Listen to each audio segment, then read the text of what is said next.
በእግዚአብሔር ቤት መኖር እንዴት እንደሚገባ ታውቅ ዘንድ እጽፍልሃለሁ። ቤቱም የሕያው እግዚአብሔር ቤተ ክርስቲያን የእውነት አምድና መሠረት ነው። አንደኛ ጢሞቴዎስ ምዕራፍ 3 ቁጥር 15። በሕይወታችሁ ውስጥ ትልቅ ኃላፊነት ተሰጥቷችሁ ግን ይህንን እንዴት እወጣዋለሁ ብላችሁ ተጨንቃችሁ ታውቃላችሁ? ወጣትነት ወይም የልምድ ማነስ እንቅፋት ይሆንብኛል ብላችሁ ሰግታችኋል? እንግዲያውስ ሐዋርያው ጳውሎስ ለመንፈሳዊ ልጁ ለጢሞቴዎስ የላከው የመጀመሪያው ጢሞቴዎስ መልእክት ዛሬ ለእናንተ የሚሆን ታላቅ መልእክትና መመሪያ አለው። ሰላም ጤና ይስጥልኝ ውድ የአሳፍ ቲቪ ተከታታዮች። በአዲስ ኪዳን ውስጥ ከሚገኙትና የእረኝነት መልእክቶች ፓስተራል ኤፒስትልስ ተብለው ከሚጠሩ መጻሕፍት አንዱ የሆነውን የአንደኛ ጢሞቴዎስን መልእክት ወደ እናንተ ይዘን መጥተናል። በዛሬው ትምህርታችን እያንዳንዱ ምዕራፍ በጥልቀት እየተነተን እንመለከታለን። ክርስቲያናዊ ሕይወት እንዴት መመራት እንዳለበትና በቤተ ክርስቲያን ውስጥ ያለንን ድርሻ ምን እንደሆነ እንማራለን። አንደኛ ጢሞቴዎስ መልእክት የተጻፈው በ60ዎቹ ዓመተ ምህረት አካባቢ ሲሆን ጸሐፊው ታላቁ ሐዋርያው ጳውሎስ ነው። ጳውሎስ ይህንን ደብዳቤ የጻፈው በኤፌሶን ቤተ ክርስቲያን ለነበረው ለወጣቱ መሪ ለጢሞቴዎስ ነበር። ለመሆኑ ጢሞቴዎስ ማን ነው? ጢሞቴዎስ የተወለደው በልስጥራን ወይም በአሁኗ ቱርክ ነው። ጢሞቴዎስ የተወለደው በልስጥራን ወይም ደግሞ በአሁኗ ቱርክ ነው። አባቱ ግሪካዊ ሲሆን እናቱ ኤዊንቄና አያቱ ሎይድ ግን አይሁዳውያን ነበሩ። ከልጅነቱ ጀምሮ በቅዱሳን መጻሕፍት ታንጾ እንዲያድግ እናቱና አያቱ ትልቅ አስተዋጽኦ አድርገውለታል። ጢሞቴዎስ ከጳውሎስ ጋር የነበረው ግንኙነት። ጳውሎስ ጢሞቴዎስን በእምነት እውነተኛ ልጄ በማለት ይጠራው ነበር። ጢሞቴዎስ በጳውሎስ ሁለተኛ ወንጌል ጉዞ ወቅት አብሮት ማገልገል የጀመረ ሲሆን ጳውሎስ እጅግ የሚያምነውና የሚወደው የሥራ ባልደረባውም ነበር። የጢሞቴዎስ አገልግሎት ምን ይመስላል?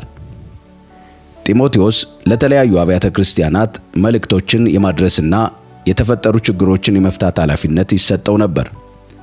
በተለይም በኤፌሶን ቤተ ክርስቲያን ውስጥ መሪ ሆኖ እንዲያገለግል በጳውሎስ ተመድቦ ነበር። በአዲስ ኪዳን ውስጥ በስሙ የተሰየሙ 2 መልእክቶች ማለትም አንደኛና ሁለተኛ ጢሞቴዎስ ይገኛሉ። እነዚህ ጳውሎስ ለጢሞቴዎስ ለአገልግሎቱ ማበረታቻና መመሪያ እንዲሆኑ የተጻፉ ናቸው። የጢሞቴዎስ ባህሪ ምን ይመስላል? መጽሐፍ ቅዱስ እንደሚነግረን ጢሞቴዎስ ትንሽ የአይን አፋርነት ወይም የፍርሃት ባህሪ ነበረው። ማለትም ጳውሎስ የፍርሃት መንፈስ አልተሰጠንም ብሎ የመከረው ለዚህ ሳይሆን አይቀርም። በጤናው በኩል ደጋግሞ ይታመም ነበር። ለወንጌል አገልግሎት እጅግ ታማኝና ራሱን የሰጠ ነበር። ውድ የቻናላችን ተከታታዮች፣ የአንደኛ ጢሞቴዎስ መጽሐፍ በዋናነት የሚያተኩረው በ3 ትልቅ ነጥቦች ላይ ነው። አንደኛ፣ የቤተ ክርስቲያን ሥርዓት፣ የእግዚአብሔር ቤት ምን መምሰል እንዳለበት። ሁለተኛ፣ የመሪዎች ብቃት፣ አንድ መሪ ወይም ኤጲስቆጶስ ወይም ዲያቆናት ምን አይነት ስብዕና ሊኖረው እንደሚገባ። ሶስተኛ፣ የሐሰት ትምህርትን መከላከል፣ ወንጌልን ከባዕድ ትምህርት እንዴት መጠበቅ እንደሚቻል። በእግዚአብሔር ቤት መኖር እንዴት እንደሚገባ ታውቅ ዘንድ እጽፍልሃለሁ። ቤቱም የሕያው እግዚአብሔር ቤተ ክርስቲያን የእውነት አምድና መሠረት ነው የሚለው ይህ ኃይለ ቃልም የሚገኘው በዚሁ መልእክት ውስጥ ነው። ጢሞቴዎስ ወጣት ቢሆንም ጳውሎስ ማንም ታናሽነትን አይናቀው በማለት በቃል በኑሮ በፍቅር በልብ ንጽሕናና በታማኝነት ለምዕመናን ምሳሌ እንዲሆን ያበረታተዋል። ይህ ቪዲዮ ለሌሎች እንዲደርስ ላይክ ማድረጋችሁን እንዳትዘነጉ። ለቻናላችን አዲስ ከሆናችሁ ደግሞ ሰብስክራይብ በማድረግ ቤተሰብ ሁኑ። እስከ መጨረሻው አብራችሁን ቆዩ። አንደኛ ጢሞቴዎስ።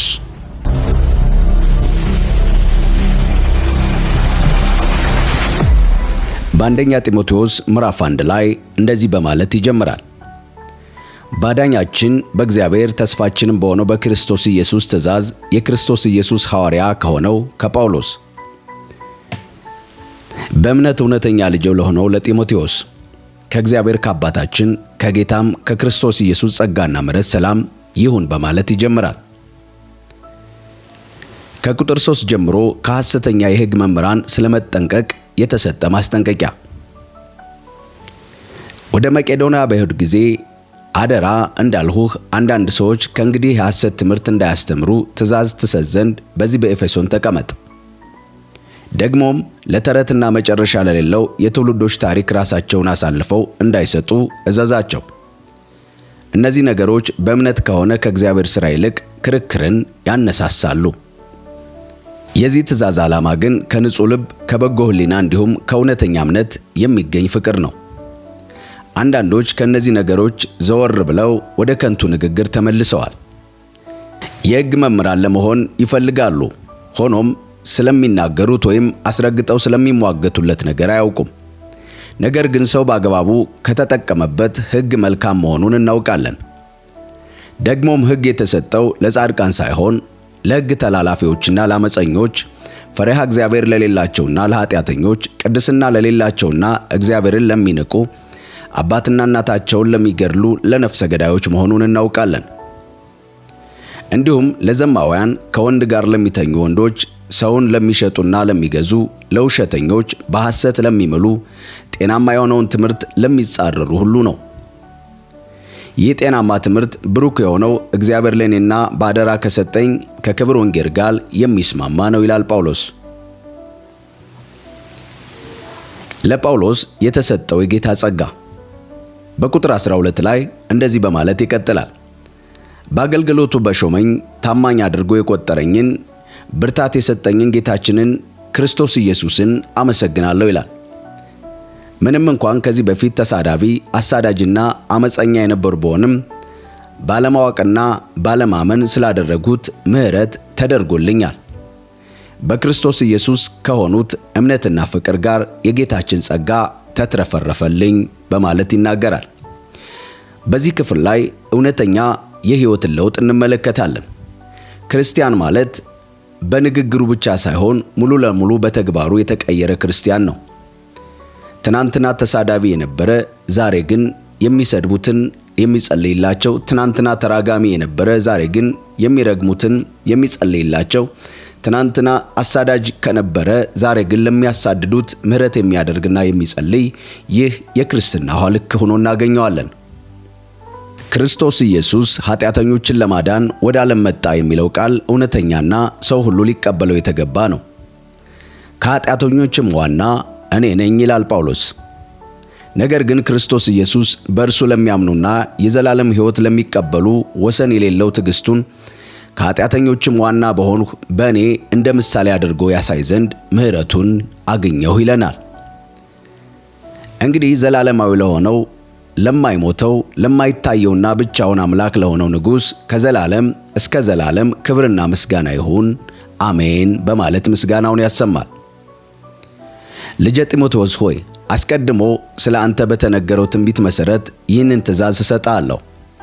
ይኸውም እርሱን በመከተል መልካሙን ገድል እንድትጋደል ነው።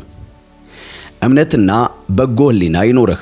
አንዳንዶች ሕሊናቸውን ጥለው ባህር ላይ አደጋ ደርሶበት እንደሚጠፋ መርከብ እምነታቸውን አጥፍተዋል ይላል። ከእነርሱም መካከል እንዳይሳደቡ ትምህርት ያገኙ ዘንድ ለሰይጣን አሳልፌ የሰጠኋቸው ሄርሜኔዎስ፣ እስክንድሮስ ይገኛሉ በማለት ጳውሎስ እነዚህን ሁለት ሰዎች ይነግረናል። በአንደኛ ጢሞቴዎስ ምዕራፍ 2 ላይ አምልኮን በሚመለከት የተሰጠን መመሪያ እናገኛለን። እንግዲህ ከሁሉ አስቀድሞ ልመናና ጸሎት፣ ምልጃና ምስጋና ለሰዎች ሁሉ ለነገሥታትና ለባለሥልጣናት ሁሉ እንዲደረግ አሳስባለሁ። ይህም በእውነተኛ መንፈሳዊ ሕይወትና በቅድስና ሁሉ በሰላምና በጸጥታ እንድንኖር ነው። ይህ በእግዚአብሔር ባዳኛችን ፊት ደስ የሚያሰኝ ነው። እርሱ ሰዎችን ሁሉ እንዲያድንና እውነትን ወደ ማወቅ እንዲደርሱ ይፈልጋል ይለናል። አንድ እግዚአብሔር አለና ደግሞም በእግዚአብሔርና በሰው መካከል አንድ አስታራቂ አለ፣ እርሱም ሰው የሆነው ክርስቶስ ኢየሱስ ነው በማለት ጳውሎስ የኢየሱስ ክርስቶስን መካከለኛነት በዚህ ክፍል ላይ በግልጽ ይነግረናል። ራሱን ለሰዎች ሁሉ ቤዛ አድርጎ ሰጠ። ይህም በትክክለኛው ጊዜ ተመስክሮለታል። እኔም ለዚህ ነገር የምስራች አብሳሪና ሐዋርያ እንዲሁም ለአሕዛብ የእውነተኛ እምነት አስተማሪ ሆኜ ተሾምሁ። እውነቱን እናገራለሁ፣ አልዋሽም በማለት ጳውሎስ አስረግጦ ይናገራል። እንግዲህ ወንዶች በሁሉም ቦታ ያለ ቁጣና ያለ ክርክር የተቀደሱ እጆቻችሁን ወደ ላይ በማንሳት እንዲጸልዩ እፈልጋለሁ። እንዲሁም ሴቶች በጨዋነትና ራስን በመግዛት ተገቢ የሆነውን ልብስ ይልበሱ እንጂ በሹርባ ወይም በእንቁ ወይም ዋጋቸው ውድ በሆኑ ልብሶች አይሽቀርቀሩ በማለት ጳውሎስ ይመክራል። ነገር ግን እግዚአብሔር እናመልካለን የሚሉ ሴቶች ሊያደርጉ እንደሚገባ በመልካም ተግባር ይዋቡ። ሴት በጸጥታ በሙሉ በመገዛት ትማር ይለናል ጳውሎስ። ሴት ዝም እንድትል እንጂ እንድታስተምር ወይም በወንድ ላይ ስልጣን እንዲኖራት አልፈቅድም። ምክንያቱም አዳም ቀድሞ ተፈጥሯል፣ ከዚያም ሔዋን ተፈጠረች። ደግሞም የተታለለው አዳም አይደለም፣ የተታለለችውና ኃጢአተኛ የሆነችው ሴቷ ናት። ይሁን እንጂ ሴት በእምነትና በፍቅር በቅድስናም ራሷን እየገዛች ብትጸና ልጅ በመውለድ ትድናለች በማለት ጳውሎስ ይመክረናል። በዚህ ክፍል ላይ ሐዋርያው ቅዱስ ጳውሎስ የወንድን ራስነት በግልጽ ይናገራል። በአንደኛ ቆሮንቶስ ምዕራፍ 14 ቁጥር 34 ላይም ሴቶች በጉባኤ ዝም ይበሉ፣ ሕግ እንደሚለው እንዲታዘዙ እንጂ እንዲናገሩ አልተፈቀደላቸውም በማለት ጳውሎስ የሚመክርበትን ክፍል እናገኛለን። ይህ ክፍል የሚያስተምረን በዘመኑ የነበረውን የሴቶችን የበላይነት ወይም ልክ ያጣ ከወንዶች በላይ እንብለጥ የሚልን ሐሳብ የሚቃወም ሐሳብ እናገኛለን። የእግዚአብሔር ዘላለማዊ ሥርዓት የወንድ ልጅ ራስነት እንጂ የሴት ልጅ ራስነት እንዳይደለ የእግዚአብሔር ቃል በግልጽ በዚህ ክፍል ላይ ያስተምረናል። በአንደኛ ጢሞቴዎስ ምዕራፍ 3 ላይ እረኛና ዲያቆናት እናገኛለን። ማንም ኤጲስቆጶስነትን ቢፈልግ መልካም ሥራ ይመኛል የሚለው ቃል የታመነ ነው። እንግዲህ የቤተ ክርስቲያን ኤጲስቆጶስ የማይነቀፍ የአንዲት ሚስት ባል፣ ልከኛ፣ ራሱን የሚገዛ፣ በሥርዓት የሚኖር፣ እንግዳ ተቀባይ፣ ማስተማር የሚችል፣ የማይሰክር፣ የማይጣላ፣ ግን ጨዋ የሆነ፣ የማይጨቃጨቅ፣ ገንዘብን የማይወድ ሊሆን ይገባዋል በማለት ጳውሎስ መስፈርቱን ቁልጭ አድርጎ ይነግረናል። በመቀጠልም ልጆችን ታዛዥና አክባሪ አድርጎ በማሳደግ የገዛ ቤተሰቡን በአግባብ የሚያስተዳድር ሊሆን ይገባል። አንድ ሰው የራሱን ቤት ማስተዳደር ካልቻለበት የእግዚአብሔርን ቤተ ክርስቲያን እንዴት ሊጠብቅ ይችላል በማለት ጳውሎስ ጠንከራ አድርጎ ይናገራል። በትዕቢት ተነፍቶ ዲያብሎስ በወደቀበት ፍርድ እንዳይወድቅ አዲስ ክርስቲያን አይሆን ይለናል። ደግሞም ስሙ እንዳይነቀፍና በዲያብሎስ ወጥመድ ውስጥ እንዳይወድቅ በውጭ ባሉ ዘንድ መልካም ምስክርነት ሊኖረው እንደሚገባም ጳውሎስ ይናገራል። ዲያቆናትም እንዲሁ የተከበሩ፣ ቃላቸውም የማይለዋውጡ፣ ለብዙ ወይን ጠጅ የማይጎመጁ፣ ያለ አግባብ የሚገኝ ጥቅምን የማያሳድዱ ሰዎች መሆን ይገባቸዋል በማለት ጳውሎስ ይናገራል። የእምነትንም ጥልቅ ምስጢር በንጹሕ ሕሊና መጠበቅ አለባቸው። በመቀጠልም እንደዚህ በማለት ይቀጥላል። እነርሱም አስቀድመው ይፈተኑ፣ ከዚያም አንዳች ነቀፋ ካልተገኘባቸው በዲቁና ያገልግሉ ይለናል። እንዲሁም ሴቶች የተከበሩ፣ ሐሜተኞች ያልሆኑ፣ ነገር ግን ልከኞችና በነገር ሁሉ የታመኑ ሊሆኑ ይገባል በማለት ጳውሎስ ስለ ሴቶችም ይናገራል። ዲያቆናት የአንዲት ሚስት ባል መሆን ይገባቸዋል። ደግሞም ልጆቻቸውንና ቤተሰቦቻቸውን በአግባቡ የሚያስተዳድሩ መሆን አለባቸው። በአግባቡ ያገለግሉ፣ ለራሳቸው ትልቅ ክብርን፣ በክርስቶስ ኢየሱስ ባላቸው እምነት ብዙ ድፍረትን ያገኛሉ። ወደ አንተ ቶሎ ለመምጣት ተስፋ ባደርግም ይህንን ትእዛዝ እጽፍልሃለሁ ይለዋል ጢሞቴዎስን። ይህንንም የምጽፍልህ ብዘገይ እንኳ ሰዎች በእግዚአብሔር ቤት እንዴት መኖር እንዳለባቸው እንድታውቅ ነው። ቤቱም የሕያው እግዚአብሔር ቤተ ክርስቲያን፣ ይኸውም የእውነት አምድና መሠረት ነው በማለት ጳውሎስ ይናገራል። የእውነተኛ መንፈሳዊ ሕይወት ምስጢር ያለ ጥርጥር ታላቅ ነው። እርሱ በሥጋ የተገለጠ፣ በመንፈስ የጸደቀ፣ በመላእክት የታየ፣ በአሕዛብ ዘንድ የተሰበከ፣ በዓለም ባሉት የታመነ፣ በክብር ያረገ ነው በማለት ጳውሎስ ለጢሞቴዎስ ይጽፍለታል። በአንደኛ ጢሞቴዎስ ምዕራፍ 4 ላይ ለጢሞቴዎስ የተሰጠ ትልቅ መመሪያ እናገኛለን። በኋለኞች ዘመናት አንዳንዶች እምነትን ክደው አታላይ መናፍስትንና ያጋንንትን ትምህርት እንደሚከተሉ መንፈስ በግልጽ ይናገራል ይላል። እንዲህ ያለ ትምህርት የሚመጣው ሕሊናቸው በጋለ ብረት የተጠበሰ ያህል ከደነዘዘባቸው ግብዝ ውሸተኞች እንደሆነ ጳውሎስ በግልጽ ይነግረናል። እነርሱ ሰዎች እንዳያገቡ ይከለክላሉ። የሚያምኑና እውነትን የሚያውቁ ሰዎች እግዚአብሔር የፈጠረውን በምስጋናም የሚቀበሉትን እንዳይበሉ ያዘዛሉ። እግዚአብሔር የፈጠረው ማንኛውም ነገር መልካም ነውና በምስጋና ከተቀበሉትም የሚጣል ምንም ነገር የለውም። በእግዚአብሔር ቃልና በጸሎት የተቀደሰ ነውና። ይህንን ትእዛዝ ለወንድሞች ብታሳስብ በእምነት ቃልና በተቀበልከው መልካም ትምህርት ታንጸህ የክርስቶስ ኢየሱስ በጎ አገልጋይ ትሆናለህ በማለት ጳውሎስ ጢሞቴዎስን ይመክረዋል።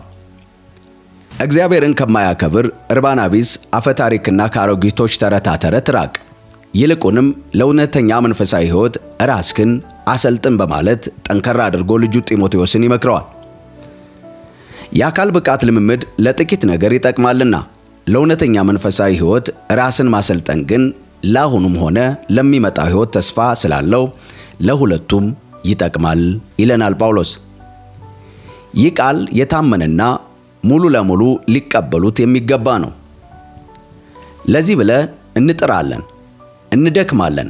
ይኸውም ለሰዎች ሁሉ በተለይም ለሚያምኑት አዳኝ በሆነው በሕያው በእግዚአብሔር ተስፋ ስለምናደርግ ነው።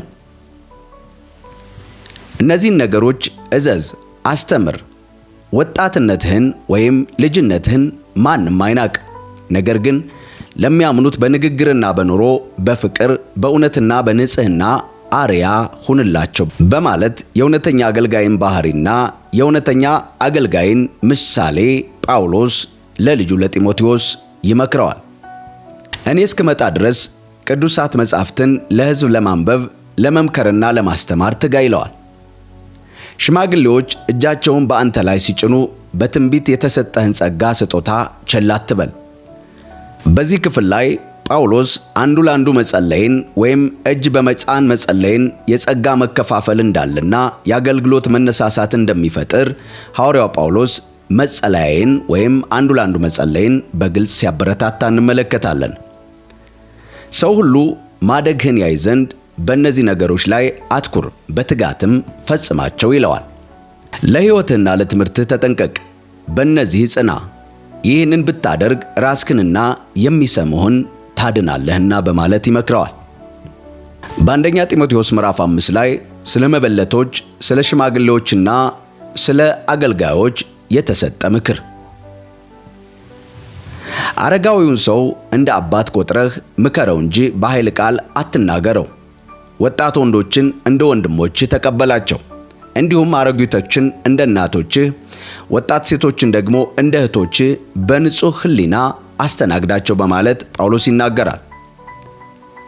በእርግጥ ችግረኛ የሆኑትን መበለቶች ተንከባከባቸው። አንዲት መበለት ግን ልጇ ወይም የልጅ ልጇ ቢኖሯት እነዚህ ልጆች የራሳቸውን ቤተሰብ መርዳትና ለወላጆቻቸው ብድራትን በመመለስ ከሁሉ በፊት እምነታቸውን በተግባር ለማሳየት መማር ይገባቸዋል። ይህ እግዚአብሔር ደስ የሚያሰኝ ነገር ነው በማለት ጳውሎስ ይመክራል። በእርግጥ መበለት የሆነች ብቻዋን የምትኖር ተስፋዋም በእግዚአብሔር ላይ ታደርጋለች። ለጸሎትና የእግዚአብሔርን እርዳታ ለመለመን ሌትና ቀን ትተጋለች። ምድራዊ ደስታን የምትሻዋ መበለት ግን በሕይወት ብትኖርም የሞተች ናት በማለት ጳውሎስ ይናገራል። ማንም የሚነቅፍበት ነገር እንዳይኖር ይህንን ትእዛዝ ለሕዝቡ ስጥ። አንድ ሰው ዘመዶቹን በተለይም የቅርብ ቤተሰቡን የማይረዳ ከሆነ ሃይማኖቱን የካደ ከማያምን ሰው ይልቅ የባሰ ወይም የከፋ ክፉ ሰው ነው በማለት ጳውሎስ የሥጋ ዘመዶቻችንን እንድንረዳና እንድናገለግላቸው በግልጽ ይመክረናል። ዕድሜዋ ከ60 ዓመት ያነሰ መበለት በመዝገብ ላይ አትጻፍ። ደግሞም የአንድ ባል ሚስት የነበረች ልትሆን ይገባል። ልጆችን በማሳደግ እንግዶችን በመቀበል የቅዱሳንን እግር በማጠብ የተቸገሩትን በመርዳትና ለበጎ ምግባር ሁሉ ራሷን በመስጠት በመልካም ሥራ የተመሰከረላት መሆን አለባት። ወጣት መበለቶችን ግን እንዲህ ባለ መዝገብ አትጻፋቸው። ምክንያቱም ሥጋዊ ፍላጎታቸው ለክርስቶስ በገቡት ቃል ላይ በሚያይልበት ጊዜ ለማግባት ይሻሉና፣ በዚህም ፍርድን በራሳቸው ላይ ያመጣሉ። በመጀመሪያ ያገቡትን ቃል ኪዳን አፍርሰዋልና። በተጨማሪም ሥራ መፍታትንና ከቤት ለቤት መዞርን ይለምዳሉ። ሥራ ፈት መሆንም ብቻ ሳይሆን የማይገባውን እየተናገሩ ሐሜተኞችና በሰው ጉዳይ ላይ ጣልቃ የሚገቡ ይሆናሉ በማለት ጳውሎስ ይናገራል። ስለዚህ ባል የሞተባት ወጣት ሴት እንዲያገቡ፣ ልጆች እንዲወልዱ፣ ቤታቸውንም እንዲያስተዳድሩ፣ ጠላትም የሚነቅፍባቸው ነገር እንዳያገኝ እመክራለሁ በማለት ይናገራል። በርግጥ ከዚህ በፊት አንዳንዶች ሰይጣንን ከመከተል ዘወር ብለዋል። አማኝ የሆነች ማንኛውም ሴት በቤተሰቧ ውስጥ መበለቶች ቢኖራት ቤተ ክርስቲያን እውነተኛ መበለቶችን ብቻ መርዳት እንድትችል እርሷ ትርዳቸው እንጂ ለቤተ ክርስቲያን ሸክም እንዳይሆኑ አትተውላቸው። ቤተ ክርስቲያንን በሚገባ የሚያስተዳድሩ ይልቁንም በመስበክና በማስተማር የሚተጉ ሽማግሌዎች እጥፍ ክብር ይገባቸዋል። መጽሐፍም እያበራየ ያለን በሬ አፉን አትሰር፣ ደግሞም ለሰራተኛ ደሞዙ ይገባዋል ይላልና። በሁለት ወይም በሦስት ምስክሮች ካልተደገፈ በስተቀር በሽማግሌ ላይ የሚቀርብ ክስ አትቀበል በማለት ለልጁ ለጢሞቴዎስ ይመክረዋል። ሌሎች አይተው እንዲጠነቀቁ ኃጢአት የሚሰሩትን በጉባኤ ፊት ገስጻቸው። በእግዚአብሔርና በክርስቶስ ኢየሱስ በተመረጡት መላእክት ፊት እነዚህን ትእዛዞች ያለ አድሎ እንድትጠብቃቸውና አንዳችም ነገር በማበላለጥ እንዳታደርግ አደራ እሰጥሃለሁ። ማንንም ላይ እጅን ለመጫን አትቸኩል፣ ከሌሎች ጋር በኃጢአት አትተባበር፣ ራስህን በንጽሕና ጠብቅ በማለት ለጢሞቴዎስ ችኩልና ለፍርድ የፈጠነ እንዳይሆን ይመክረዋል። ለሆድህና ደጋግሞ ለሚነሳብህ ሕመም ጥቂት የወይን ጠጅ ጠጣበት እንጂ ከእንግዲህ ውሃ ብቻ አትጠጣ በማለት በዚህ ቦታ ላይ በልዩ ሁኔታ ለጢሞቴዎስ በሽታ የሰጠውን ምክር እንመለከታለን። ይህ ማለት እኔና እናንተ በተዛባ መንገድ እየጠቀስን በዚህ ዘመን እንደምናደርገው ወደ መጠጥ እግራችንን የምናፈጥንበት ጥቅስ መሆን የለበትም። የእግዚአብሔር ቃል ንጹሕና ቅዱስ ነው። ምክንያቱም መንፈስ ይሙላባችሁ እንጂ በወይን ጠጅ አትስከሩ ተብሎ በሌላ ቦታ ተጽፏልና። ሐዋርያው ቅዱስ ጳውሎስ ለጢሞቴዎስ የሰጠው ይህ ጥቂት የወይን ጠጅ እንዲጠጣ የሰጠው ምክር ለመድኃኒትነት እንጂ ለስካር እንዳይደለ የእግዚአብሔር ቃል በግልጽ ይነግረናል። የአንዳንድ ሰዎች ኃጢአት ግን ግልጽ ነው። ከእነርሱም ቀድሞ ፍርድ ቦታ ይደርሳል። ሌሎችን ግን ኃጢአታቸው ይከተላቸዋል። መልካም ሥራም እንደዚሁ ግልጽ ነው። ግልጽ ያልሆነ ቢሆን እንኳን ተሰውሮ አይቀርም በማለት ጳውሎስ የኃጢአትን አደገኛነት በዚህ ቦታ ላይ ይነግረናል። ማንም ሰው ተደብቆ ኃጢአት ቢያደርግ በአደባባይ የሚገለጥ የገሃድ ምስጢር እንደሆነ በእግዚአብሔር ፊት በግልጽ በዚህ ክፍል እንማራለን። አንደኛ ጢሞቴዎስ ምዕራፍ 6 የእግዚአብሔር ስምና ትምህርቱም እንዳይሰደብ በባርነት ቀንበር ስር ያሉ ሁሉ ጌቶቻቸው ሙሉ ክብር እንዲገባቸው አድርገው ይቁጠሩ። የሚያምኑ ጌቶች ያሏቸውም ወንድሞች ስለሆኑ የሚገባቸውን ክብር እንዳይነፍጓቸው፣ ይልቁንም በአገልግሎታቸው የሚጠቀሙ አማኞችና ወላጆቻቸው ስለሆኑ የበለጠ ሊያገለግሏቸው ይገባል። እነዚህ ነገሮች አስተምር፣ ምከር በማለት ጳውሎስ ይናገራል። የእግዚአብሔር ስምና ትምህርቱም እንዳይሰደቡ በባርነት ቀንበር ስር ያሉ ሁሉ ጌቶቻቸው ሙሉ ክብር እንደሚገባቸው አድርገው ይቁጠሩ። የሚያምኑ ጌቶች ያላቸው ወንድሞች ስለ ሁሉ የሚገባቸውን ክብር አይንፈጓቸው፣ ይልቁንም በአገልግሎታቸው የሚጠቀሙ አማኞችና ወዳጆቻቸው ስለሆኑ የበለጠ ሊያገለግሏቸው ይገባል። እነዚህን ነገሮች አስተምር፣ ምከር በማለት ጳውሎስ ይናገራል። በዚሁ ምዕራፍ ላይ ከቁጥር 3 ጀምሮ ስለ ገንዘብ ማፍቀር ወይም ስለ ገንዘብ ፍቅር የእግዚአብሔር ቃል ይመክረናል። ማንም የሐሰትን ትምህርት ቢያስተምር ከጌታችን ከኢየሱስ ክርስቶስ ጤናማ ቃልና እውነተኛ መንፈሳዊነት ከሚያጎለብት ትምህርት ጋር የማይስማማ ቢሆን ያ ሰው በትዕቢት ተወጥሯል፣ አንዳችም አያስተውልም። ስለ ቃላት መከራከርና ለመጣላት ክፉ ጉጉት አለው። እነዚህም ቅናትን፣ ጥልን፣ ስድብን፣ መጥፎ ጥርጣሬን ያስከትላሉ በማለት ጳውሎስ ይመክራል። እውነትን በተቀሙና መንፈሳዊ ነገር ትርፍ ማግኘት በሚመስላቸው አእምሮ በጎደላቸው ሰዎች መካከል የማያባራ ንትርክ ያመጣሉ። ነገር ግን እውነተኛ መንፈሳዊነት ባለን ነገር ከመርካት ጋር ትልቅ ትርፍ አለው። ምክንያቱም ወደ ዓለም ያመጣነው ምንም ነገር የለም። ምንም ነገር ይዘን መሄድ አንችልም። ነገር ግን ምግብና ልብስ ካለን ያ ይበቃናል በማለት ጳውሎስ ይመክራል። ባለጠጋ ለመሆን የሚፈልጉ ግን ወደ ፈተናና ወደ ወጥመድ እንዲሁም ሰዎችን ወደ መፍረስና ወደ ጥፋት ወደሚያዘቅጠው ወደ ብዙ ከንቱና ክፉ ምኞት ይወድቃሉ። ምክንያቱም የገንዘብ ፍቅር የክፋት ሁሉ ስር ነው። አንዳንዶች ባለጠጋ ለመሆን ካላቸው ጉጉት የተነሳ ከእምነት መንገድ ስተው ሄደዋል፣ ራሳቸውንም በብዙ ስቃይ ወግተዋል በማለት ጳውሎስ ይናገራል።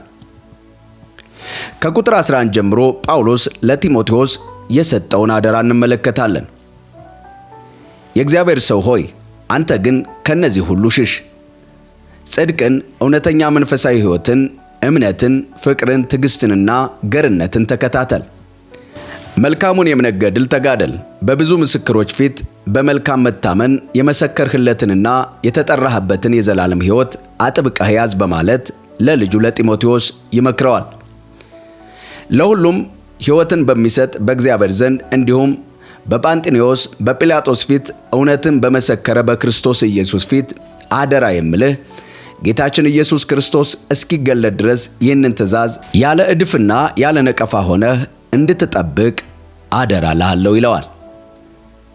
ያም መገለጥ የተባረከውንና ብቻውን ገዢ የሆነውን የነገሥታትን ንጉሥ የጌቶችን ጌታ እግዚአብሔር በራሱ ጊዜ የሚያሳየው ነው። እርሱ ብቻ ኢመዋቲ ነው። ሊቀረብ በማይችል ብርሃን ውስጥ ይኖራል። እርሱን ያየ ማንም የለም፣ ሊያየውም የሚችል የለም። ለእርሱ ክብርና ኃይል ከዘላለም እስከ ዘላለም ይሁን፣ አሜን። በዚሁ ምዕራፍ ላይ በቁጥር 17 ጀምሮ ጳውሎስ ስለ ባለጠጎች እንደዚህ ይመክራቸዋል። በዚህ ዓለም ባለጠጎች የሆኑት እንዳይታበዩ ደስም እንዲለን ሁሉን ነገር አትረፍርፎ በሚሰጥ በእግዚአብሔር እንጂ አስተማማኝ በሌለው ሀብት ላይ ተስፋ እንዳያደርጉ እዘዛቸው ይለዋል። መልካም እንዲሰሩ ቸሮችና ለማካፈል ፈቃደኞች የሆኑ እንዲሆኑ እዘዛቸው። በዚህ አይነት እውነተኛ የሆነውን ሕይወት ያገኙ ዘንድ ለሚመጣው ዘመን ጽኑ መሠረት የሚሆነው ሀብት ለራሳቸው ያከማቻሉ በማለት ይመክራል። ጢሞቴዎስ ሆይ በአደራ የተቀበልከውን ሁሉ ጠብቅ። እግዚአብሔርን ከማያስከብር ከንቱ ልፍለፋና ለተቃውሞ በውሸት ዕውቀትን ከደባለቀ ፍልስፍና ራስህን አርቅ ይለዋል። የዚህ አይነት ዕውቀት አለን ሲሉ የነበሩ አንዳንዶች ይህንን በማድረጋቸው ከእምነት መንገድ ስተው ሄደዋል። በመጨረሻም ጸጋ ካንተ ጋር ይሁን በማለት ሐዋርያው ቅዱስ ጳውሎስ የአንደኛ ጢሞቴዎስን መልእክት በእንደዚህ ይቋጨዋል። ውድ የአሳፍ ቲዩብ ተከታታዮች፣ ይህ መልእክት ጳውሎስ በወጣትነቱ ለሚወደው ልጁ ለጢሞቴዎስ የጻፈው ለአንድ የቤተ ክርስቲያን መሪ ብቻ ሳይሆን ለእያንዳንዱ አማኝ እጅግ አስፈላጊ የሆነ የኑሮ መመሪያ ነው። በዚህ መልእክት ውስጥ 3 ዋና ዋና ቁልፍ ጉዳዮችን ተመልክተናል። የመጀመሪያው እውነተኛ ትምህርት መከተል። ጳውሎስ ጢሞቴዎስን ያስጠነቀቀው ከመልካም ትምህርት ወጥተው በከንቱ ክርክርና በሐሰት ትምህርት ከሚጠመዱ ሰዎች እንዲርቅ ነው። እምነትን በንጹሕ ሕሊና መያዝ ምን ያህል አስፈላጊ እንደሆነ አይተናል። ሌላኛው የአምልኮ ሥርዓትና መሪነት። በቤተ ክርስቲያን ውስጥ መደረግ ያለበት ጸሎት፣ የወንዶችና የሴቶች ሥርዓት እንዲሁም የኤጲስቆጶሳትና የዲያቆናት ብቃት ምን መሆን እንዳለበት በዝርዝር ተቀምጧል። በመጨረሻ በሦስተኛ ደረጃ እውነተኛ ባለጠግነት። ጳውሎስ በምዕራፍ 6 ላይ እንደሚነግረን እውነተኛ ትርፍ ያለው ሰው ባለው ነገር መርካት እግዚአብሔርን መምሰል ነው ይለናል። የገንዘብ ፍቅር የክፋት ሁሉ ስር መሆኑንና እውነተኛ ባለጠግነት በመልካም ሥራ መበልጸግ እንደሆነ ያስተምራል። በመጨረሻም ጳውሎስ ለጢሞቴዎስ የሰጠው ትእዛዝ ለእኛም ጭምር ነው። የተሰጠህን አደራ ጠብቅ የሚል። እኛም የተሰጠንን የወንጌል እውነት ጠብቀን በእምነት በፍቅር እንድንጸና ተጠርተናል። የአንደኛ ጢሞቴዎስ መልእክት ባጭሩ በእግዚአብሔር ቤት እንዴት መኖር እንደሚገባን የሚያስተምር መመሪያ ነው። ከዛሬው ትምህርታችን ሕይወታችሁ እንደተባረከ ተስፋ እናደርጋለን። ከዚህ መጽሐፍ በበለጠ የነካችሁ ጥቅስ ወይም ሐሳብ የትኛው ነው? ኮሜንት ላይ አካፍሉን። እኛም ኮሜንቱን በማየት መልስ እንሰጥበታለን። በሚቀጥለው ቪዲዮ ማለትም በሁለተኛ ጢሞቴዎስ ይዘን ወደ እናንተ እስከምንመጣ ድረስ በያላችሁበት የዓለም ዳርቻ ሁሉ የእግዚአብሔር ሰላም ከእናንተ ጋር ይሁን በማለት የዛሬ መልእክታችንን እንቋጫለን። ጸጋ ይብዛላችሁ።